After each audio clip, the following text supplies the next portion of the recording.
and whack on your noggin. Bouncing, bouncing, you escaped nonetheless. Another raspberry. This great ball hits your great noggin. And I roll around some more. Then I get the yellow circle with the stars and the gotcha, and ta-da! Barrels was caught. A CPU 398 is not very bad for a Paros. I'd like to check my Pokemon while we all wait for 2 p.m. In fact, it's 2:01. Is everyone here? I don't know if we are ready to get started. I'm sort of waiting for Justin to do his thing. At any moment he may be. The camera's got to be set up too, you know. What's that? The camera's got to be set up. So the camera's got to be set up as well. And so instead we'll sit here and listen to this song. Ah yes, that one is pretty strong, but I don't have enough candy to evolve it. Instead I'll transfer this weaker one. Yes, the professor can have it. In the meantime, I'll sit here and look at the ball. Where do you find other Voltorbs? There's a random Digi on the floor. I think I already caught that Pidgey. What was your level of the Pidgey? Oh, I don't know. Let's go and check.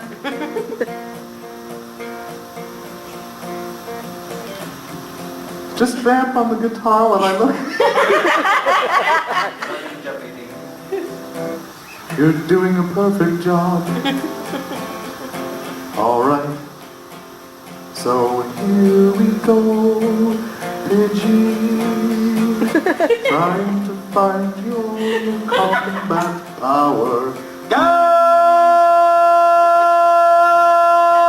Good morning, Brony! But I just found the answer. Doesn't everybody want to know? Yeah! My Pidgey is 272. Thank you. I've worked really hard for that Pidgey. You gave me the great moment too to do it. Can I answer? Everyone, welcome here to day 3 of the Grand Brony Gala Kids Day. Oh, you guys, you enjoying your stay at the Gala? Oh yeah, it's been fun. Have you guys been enjoying your stay at the Gala? Yeah. What did you actually think of the play that we were putting on last night? Oh, I thought it was terrific. Do you have a favorite moment that really just kind of stuck Well, out? I didn't. I unfortunately didn't get to stay and see the whole thing, but I really enjoyed the kids' participation play. I thought that was great. Yeah, and I love the Doctor and Derby moment. Yeah, he does the Doctor spot on. Like I felt like I was watching. No, I did a little better.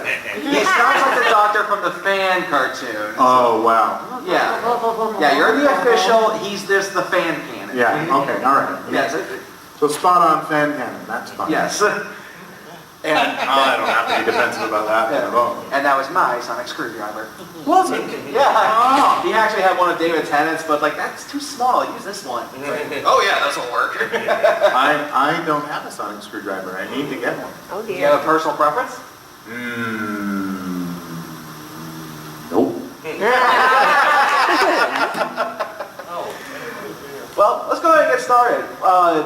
One of the things you actually made clear, I'm not sure if you said it here over the weekend, but they don't, like, you don't come in and just record one note and they just, and they recycle it over and over again. They call you every time you're needed. Yeah.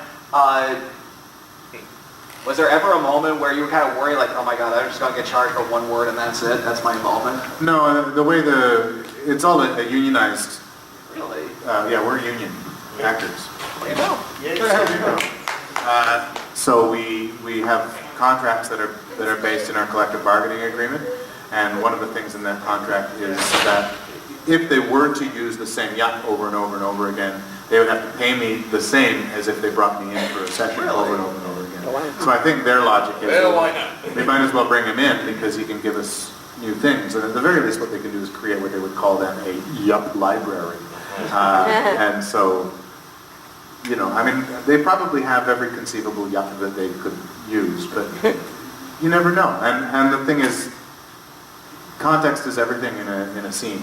So the yup I might give when I'm, you know, I mean, he's given angry yups and he's given jolly yups, and those are different.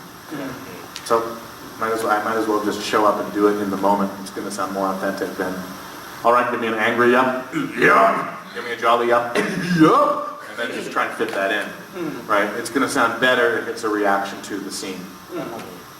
Now, one personal note that stood out for me was actually in the Flim Flam Curative Tonic, where you were kind of disgusted with Granny Smith going, no, what was, again, what were you so disgusted about, or so taken off by? I don't really remember I don't really remember. it would have just come out of the moment, right? Whatever the moment was, that's the sound that I made. Well, she was kicking her hose up towards him, and I'm hoping he wasn't looking down her swimsuit, because that's the only reason that came to my head. I don't think it would have been that. You know, the other thing to be aware of is, you know, I don't have the animation in front of me when I'm recording the lines, so I have no idea what it's going to look like. So it actually would say, like in brackets, like a appalled no. Well, it would just be the context of the scene, whatever the scene was, whatever the script was. I'm just reacting to the line that came before or to the action line that came before. Granny dives from the board or whatever it is, the moment there, and I don't know, I'd have to look at the script to tell you. Which one was your favorite? Which one, what, which note? Yeah. Nice. I think there was I don't remember what episode, I feel like there was a really sort of, actually, you know what my favorite I think was it was a hey. Once he said hey. I like that.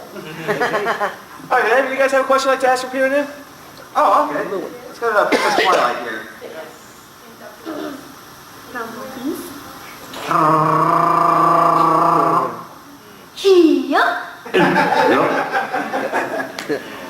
Let's get to you over here. Walking music. Hi, Dave. Hey, Peter. Welcome back. What did you think of the gala last night? I thought it was great fun. I thought it was great fun. Absolutely. What a delight. I've got questions. What's your favorite type of music? Oh, I have a pretty eclectic taste, to be honest, but I think I would say probably ultimately I like rock music, I guess, but I like musical rock music.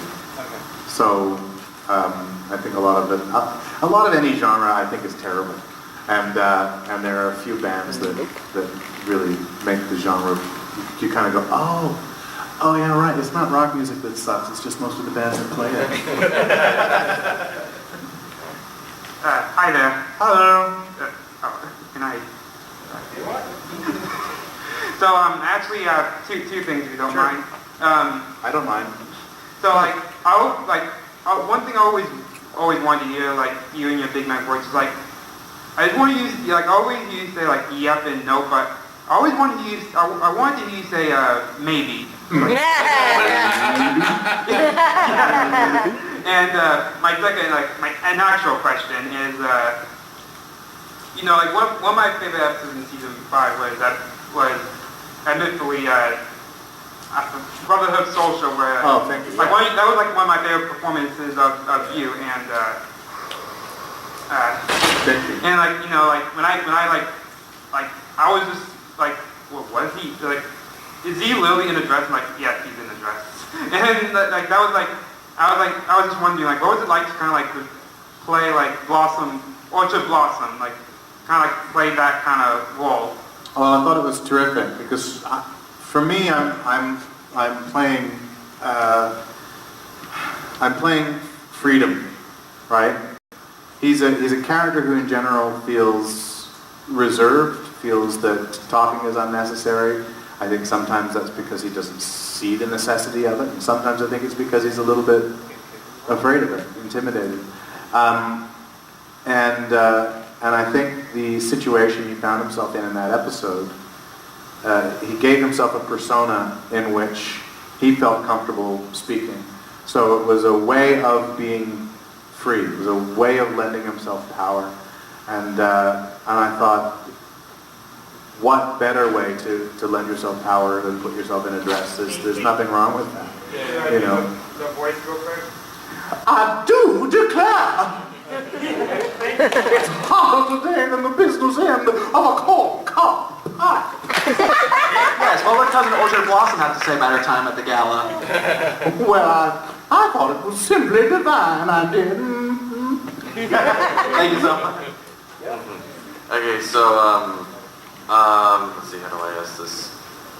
Earlier, when we were with Nicole, she mentioned that whenever you guys do voice acting, you try to get as many people in one room to record lines as possible. Yeah. So, it made me think, back in the episode where the Pie family and the Apple family spent Hearts When We Eat together, Yeah. when you recorded the lines with Big Mac and, what was her name? Marble? Yeah, the one that goes, Were you two just like in a room just going, yep, and back and forth? With everybody else, yeah. That's great. Yeah. Everybody that's does. hilarious for me. Yeah, it was fun. I think Ingrid was right next to me actually, and if I remember right, she wasn't. She was cast as 3 of the sisters, I think, and I don't think she realized that she was all three when she arrived. So I think she was sort of going, "What? That's me again? What do I do?" And, so I had to kind of model the. Yup, and she kind of went. Okay, we can have that conversation. So one of the things you guys do sometimes when you get to like a touchy subject where you can't really talk about it is you talk about like how Hasbro is going to jump from the sky and Oh, really? I I haven't heard that one yet.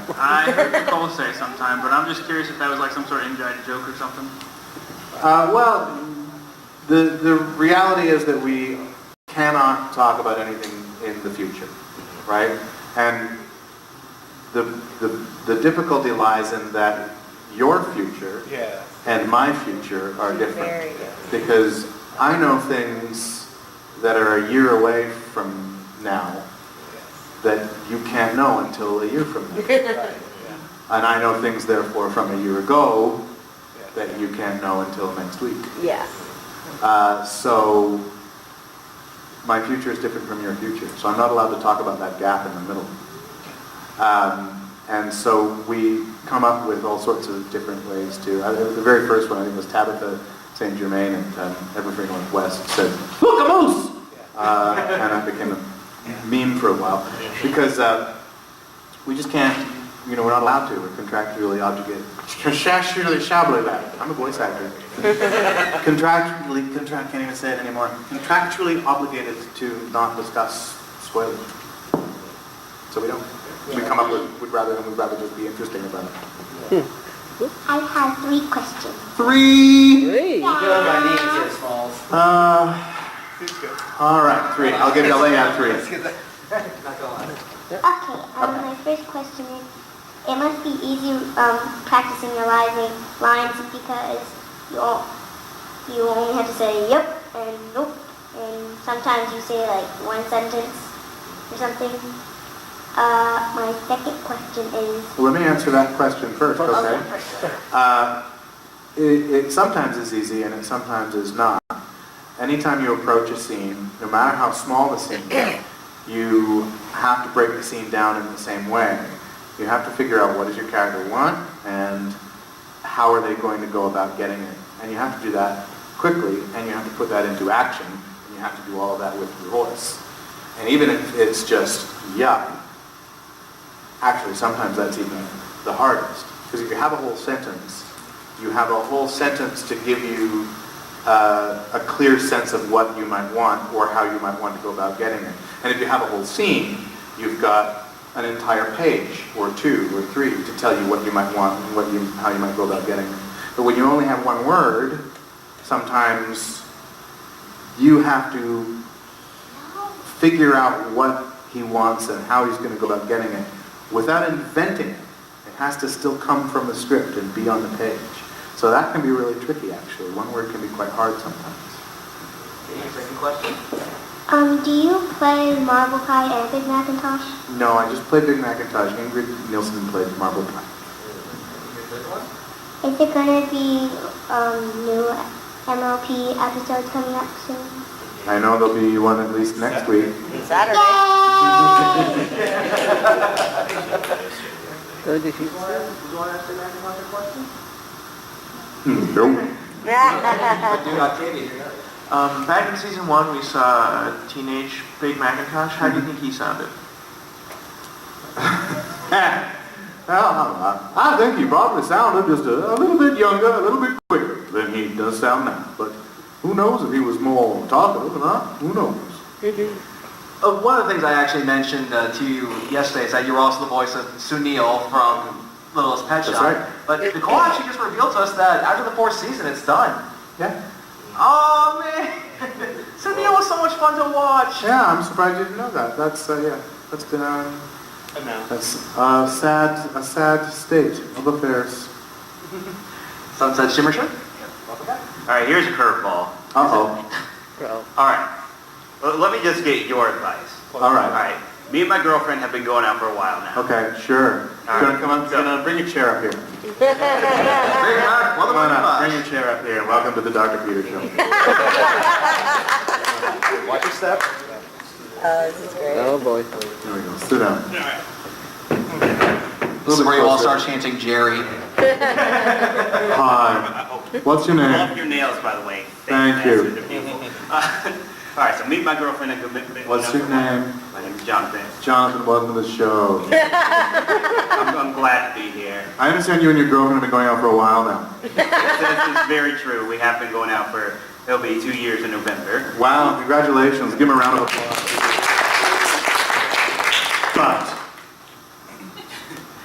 But neither of us has said 3 very important words to each other. Oh. Bring 2 me years? bacon. Not, we haven't said those words yet either. I don't think we're ready for that yet. six very important words. All right, so Do we all know the 3 words he's talking about? Yes. Oh, I love you. Yeah. It's been 2 years, y'all got some problems. 2 years. and I just like, I don't want to say it first. Why? I mean, because like, I feel it. I just don't know like if it's gonna mess anything up. So like, how would you go about it? Like trying to feel like the relationship. I mean, we could talk, but how do I bring it up? Okay, here's, real stuff.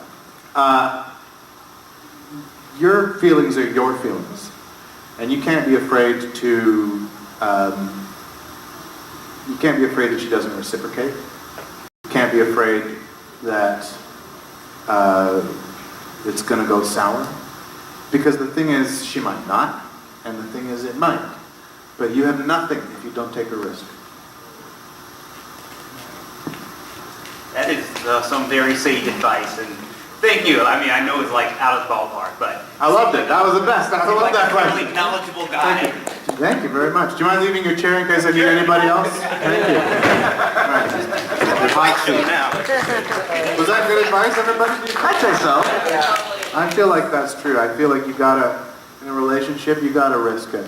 You gotta risk it. You can't play it safe or you got nothing.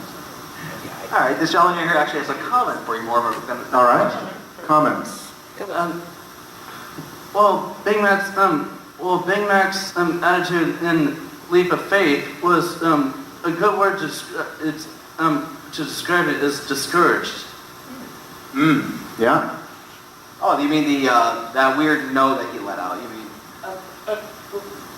Right after Granny Smith demonstrated her apple picking skills to him. Okay, yeah, I can see that. All right. Anybody else would like to ask for Big Mac advice? Question. Oh, you would. Questions or advice? Do you have a question? I'll take it all.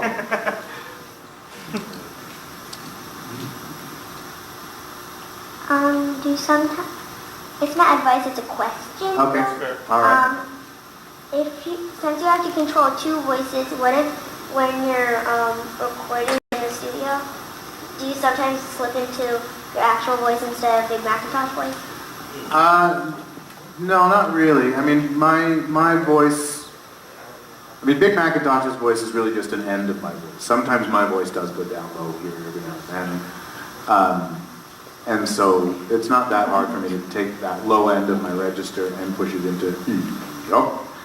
But, you know, and you're in character, so you do that. It gets tricky if you're doing a brand new voice and you have a scene where you have to talk to yourself. That gets hard, especially if your new voice is quite different from your character voice. Yeah, like a girl voice or something up in there. Yep, and you have to go down there. Yeah, sometimes it sounds like you slide back and forth. Sometimes you can do just fine.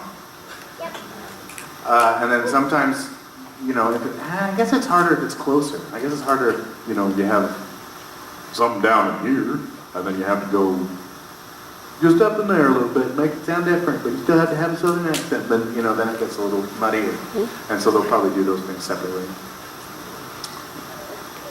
Well, firstly, technically wouldn't every voice you do be a new voice? Heyo, doesn't use my name. Oh, real That's something legit. All right. I do have an actual question. So Princess Twilight's the Princess of Magic, and Celestia's the Princess of the Sun. What's Princess Big Mac? Princess? The princess of everything.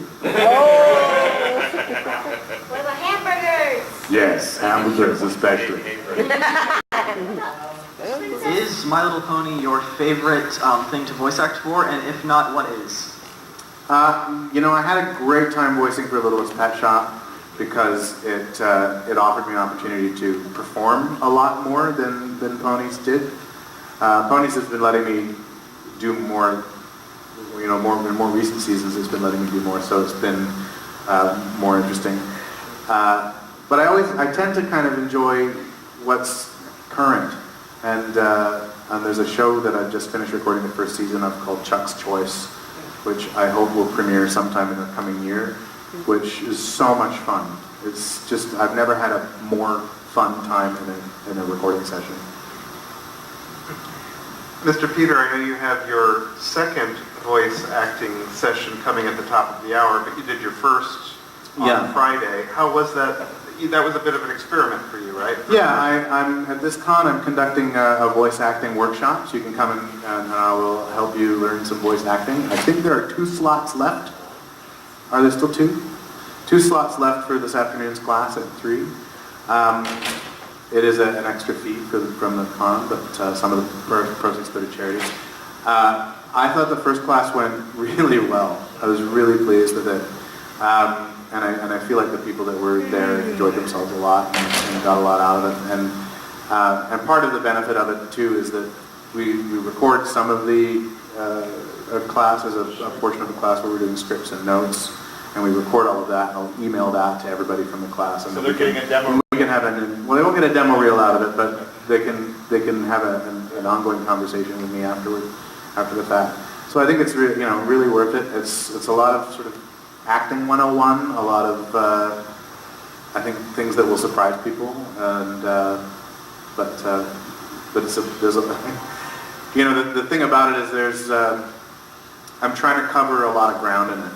It's scheduled for an hour. We went on Friday. We went for an hour and a half. Probably today we'll go for an hour and a half at least. And I could probably fill 6 weeks of hours with it because there's so much information there. So I thought it was a lot of fun. I think everybody that came thought it was a lot of fun. And if there are 2 people in this crowd that are interested in coming and listening to me even more than this, then I'd be happy to have you. All right, Yeah. I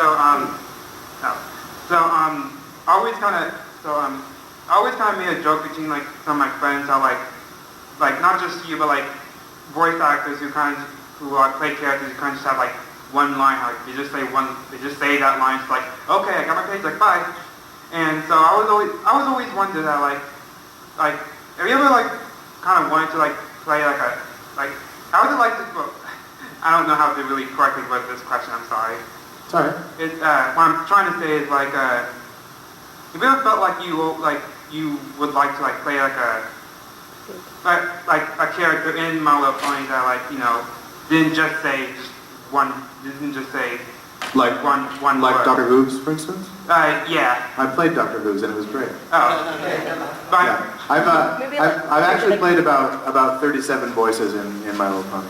oh, so Some of them only have one thing to say or one Yeah. sentence to say, but some of them, like Dr. Hooves, obviously had quite a bit to say. And then Big Mac has had his opportunity to say a lot of things as well. So, but the thing is, really what it comes down to is I'm happy to have a job, and and I'm happy to come to work and say whatever they put on the page for me to say. All right, thank you. Thanks. Speaking of your voicing Dr. Hooves, I don't even know there. Hi. sorry, it still credits Jay Thiessen as being his voice actor. Was that a case of where he was originally cast to the part, Hasbro just never changed the credits or anything else like that?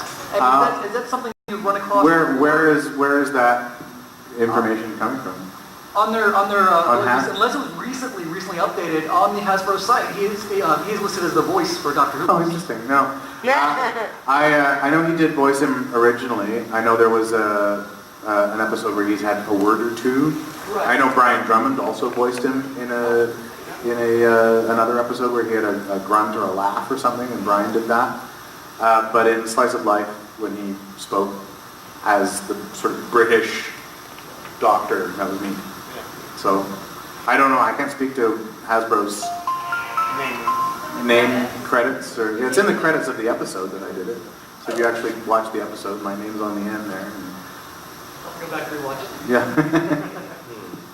Yes. Do you have a movie trailer voice? In a world where brightly colored ponies. Yeah, I mean, everybody's got their shot at it. I'm not the best at it.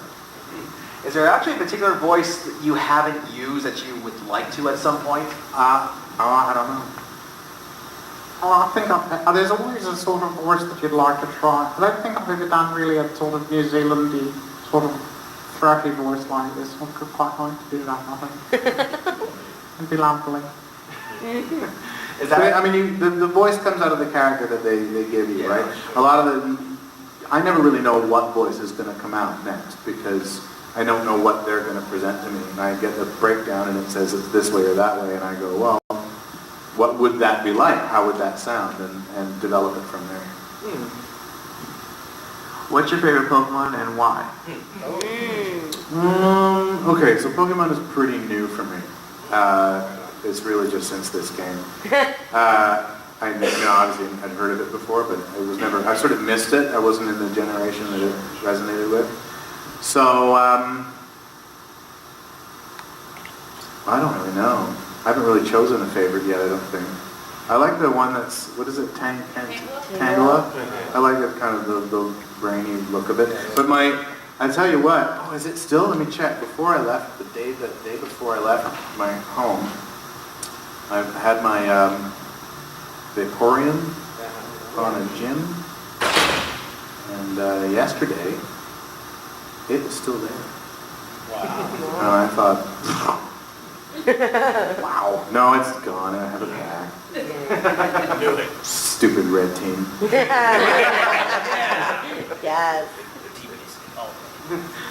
I'm just double checking.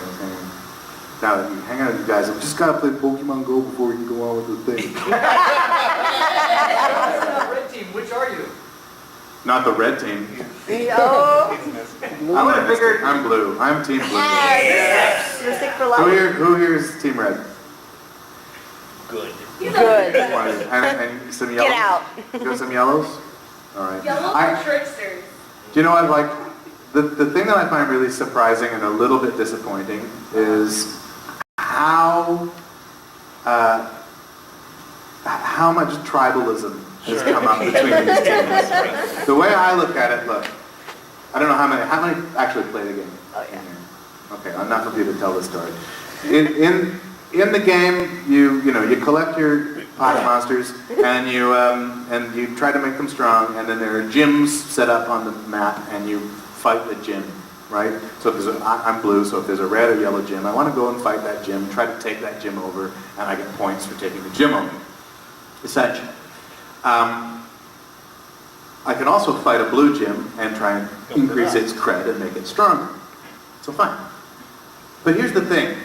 If there were no yellow team or red team to take the gym from the blue team, then there would be no red gym or yellow gym for me to try and take it. And so therefore I wouldn't get those points ever. So to me, it's essentially cooperative, even though there's this sort of central notion of battling. But it's an essentially cooperative game. So when I see my gym go down, I go, that's great. Time for me to go back and get it back. Right? So I don't understand this tribalism. We were at this party not so long ago that, you know, some Team Blue guy in my town was, you know, invited us to, and we went up there not knowing these people, not knowing who they were. And we're hanging out, and it's kind of awkward and weird and whatever, and it's a little bit fun. The conversation was a bit sort of, you know, but we finally get to the end, and we start talking more and more about Pokemon and all this stuff, and Amy tells this story about a friend of hers who in Ohio got shot playing Pokemon Go. And the guy goes, oh, that's horrible. Wait, what team was he on? Oh my God. And we were like, okay, see ya. It doesn't matter. It doesn't matter. See, I would have thought you would have been Team Red because Big Mac is red. I'm Team Blue, she's got blue hair. Oh, that one. I did a Twitter poll and most people said, be Team Blue. I don't care. I don't care. Kind of significance, I don't know about it. What's that? There is some significance, apparently. I haven't read into it, but apparently Mystic Team Blue is the right thing to do, or the popular thing to do at least. Like, no one's really right. There's not like we and he. Well, I don't want to talk about it anymore, right? Subject dead. I just think it's fun, so why don't we all just have fun instead of being angry with each other? It doesn't matter. Yeah. Now, as you said, you've actually done like 30 or so voices for MLP. Is there one particular one that you were kind of fond of and hoping it might come back? Goldie Delicious. yes! And she's my favorite. I really like playing. That's the old cat lady. She was very fun to do. Yeah, I actually, when we had Kathy Westluck here 2 years ago, she says it's that almost men never do female voices. So how did you end up getting the job for that? I was in the practice when I was doing, you know, sometimes when you're recording you have LPS and My Little Pony at the same time, while LPS was still recording. And I was in the habit because I was in LPS so regularly and LPS had so many guest parts that I ended up doing that whenever I opened the script up and I was reading through it and I didn't know who was playing what part, I would just read it aloud, just come up with a voice for it, just to have something on hand. Because so often, in LPS anyway, the way they would do it was you'd show up at the studio and they would say, okay, what have you got for that voice? And you just throw something out and they go, yeah, okay, that'll do. You got it? Let's go. Okay. And that's how you got your job. And again, on LPS, we did 4 seasons and I had something like 70-something voices in that show.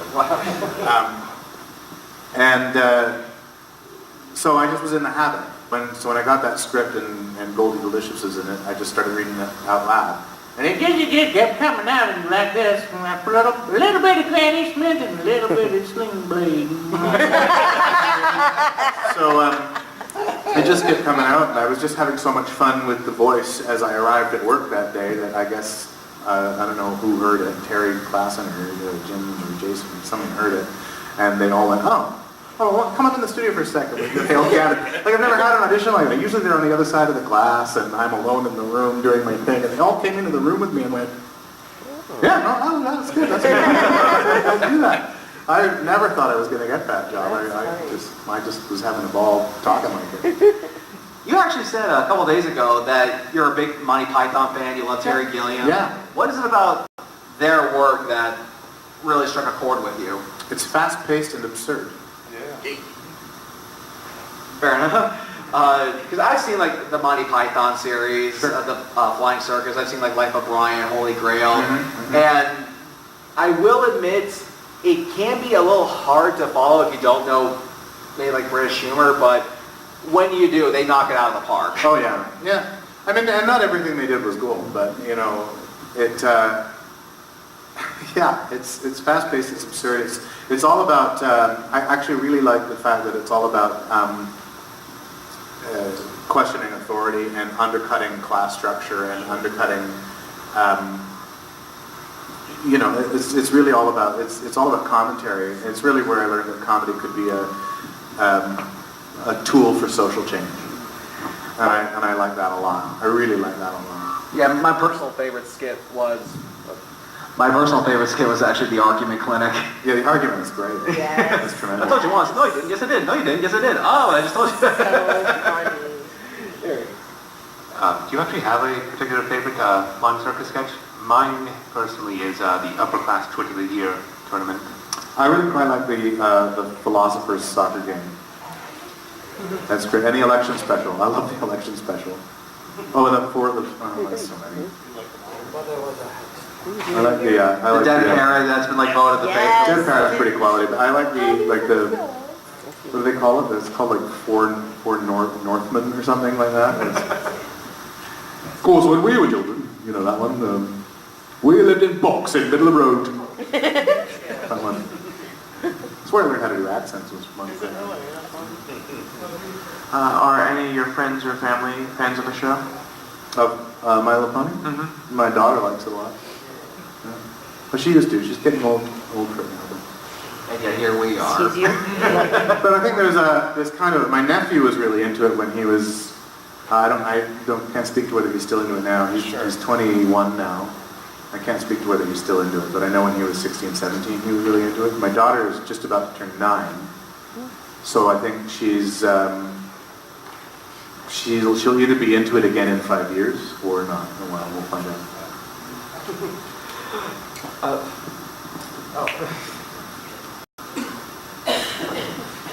You spoke to Monty Python being an influence. What are your other influences? Why do you want to get into voice acting or acting in general?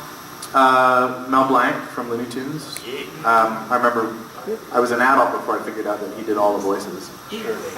And then you go back and listen to it and you think, wow. Simpsons voices, Billy West, finding out that he did Ren and Stimpy. I remember being kind of mind blown. And then for me it's people like Harold Pinter, Samuel Beckett. And then, my influences come from sort of all arenas, really. I start to go to people like Meryl Streep and start to go to people like Steve Martin and, everyone. Yeah, you've actually said... It gets to be a really long list if you let me go. Okay, seriously, let's look. Yeah, you've actually mentioned that you've done a few live action films. Is there a particular film you wish you got to do? Well, I'm sure there are plenty. Just about every film that ever gets made, I wish I got to be in it. Yeah. Or somehow. The only answer I would maybe have ever had would have been to work with Terry Gilliam on anything, and I got that opportunity. So I don't really know. After that. I guess I'd love to be in a Coen Brothers movie. I'd love to be in a Coen Brothers movie. All right, I threw this question at Jason Thiessen last hour. All right, I'm ready. Come on the hot seat. Come on. Come on the hot seat. You get up there. You get up there. Welcome back to the show. Come on back. Welcome back to the show.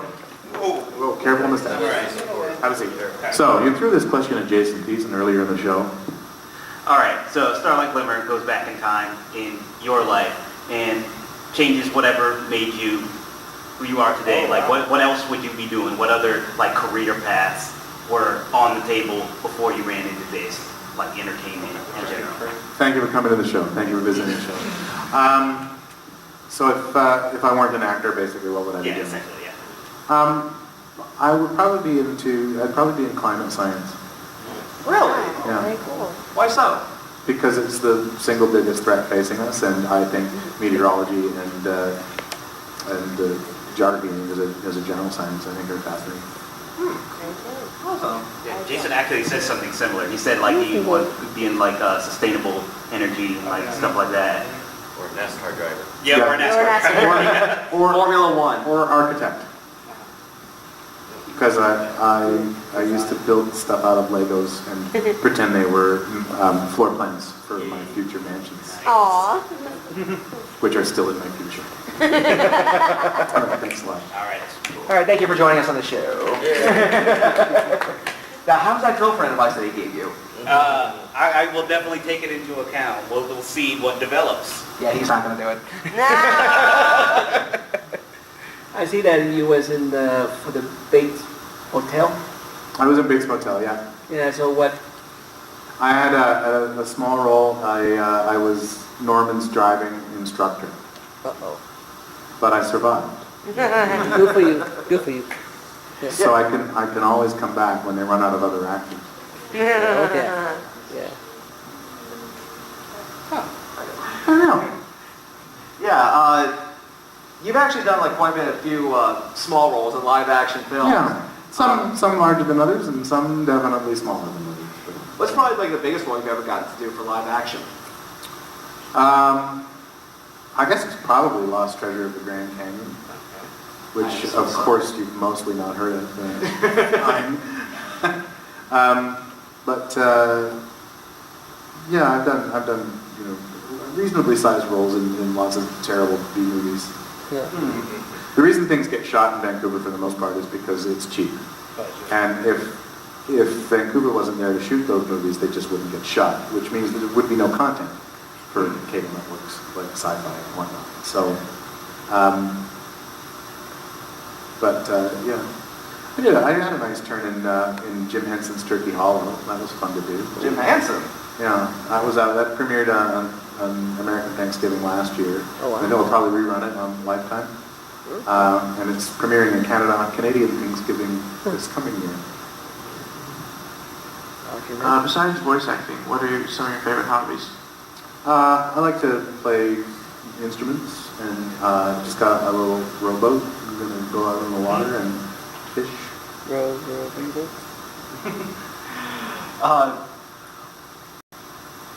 What are some of your plans for, like, when Pony is over?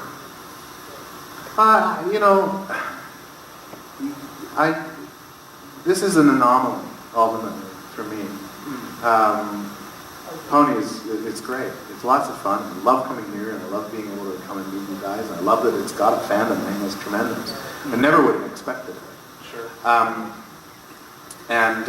Indeed, if you took the list of all of the shows I've ever done to date and had me look at them and say, which one of those is going to generate a fandom? One of these is going to generate a fandom. Which one is it that you're going to be a part of? Which one is it? I would have pointed at Stargate. I would have pointed at, Bates Motel or The Flash or, one of these things that I've done, Supernatural, something. But nobody wants me for any of that stuff. I would have pointed at Gundam 00 before I would have pointed at My Little Pony. And here we are. So in terms of plans for after, I imagine I just go back to